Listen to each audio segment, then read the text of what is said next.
د افغانستان پرځول شوی ولسمشر ډاکټر محمد اشرف غني د افغانستان د خلکو ترمنځ پر ملي یووالي ټینګار کړی. اشرف غني ولې پر ملي یووالي ټینګار کړی؟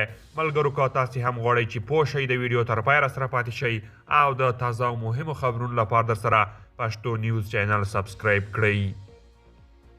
اشرف غني وایي نظام یوازې د خلکو د ارادې په اساس تل پاتې کیدی شي. د افغانستان پخوانی ولسمشر محمد اشرف غني وایي تاوتریخوالی او د عمل سختوالی په افغانستان کې ثبات نشي راوستلی او یوازې هغه نظام چې د خلکو د ارادې په اساس منځته راغلی وي تل پاتې کیدی شي. ښاغلي غني خپل پیغام کې ویلي چې افغانستان په تیرو 40 کلونو کې شاته پاتې شوی دی.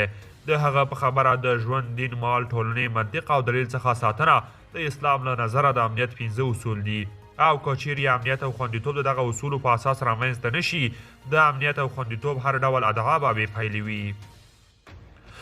د افغانستان پخوانی ولسمشر محمد اشرف غني په خپل پیغام کې سیاست او حکومتدارۍ ته هم اشاره کړې ده. نظام یوازې د خلکو د ارادې په اساس تل پاتې کیدی شي، له هغه نه بغیر ستونزې او تحرکات رامنځته کیږي. ښاغلي غني د افغانستان د خلکو ترمنځ پر ملي یووالي هم ټینګار کړی دی او ویلي دی چې یووالی باید په عمل کې رامنځته شي. دغه یووالی له مشورې پرته، له بحث پرته او له آزاد انتخاب پرته نشي رامنځته کیدی. د افغانستان پخوانی ولسمشر محمد اشرف غني د اسلامي نړۍ له هیوادونو څخه غوښتي چې له طالبانو سره استدلال وکړي او هغوی دې ته متوجه کړي چې اسلام د دین اساسات او د مسلمانانو خیر په کوم لوري کې دی. دا په داسې حال کې ده چې طالبانو تر دې مخکې ویلي چې په ټول هیواد کې امنیت ټینګ کړی او د قدرت جزیرې له منځه وړي دي. قدرمنو دوستانو، دا وه زموږ د نن ورځې چمتو کړې ویډیو. که تاسې د ویډیو په اړه کوم نظر لرئ موږ سره یې کومنټ کې شریک کړئ.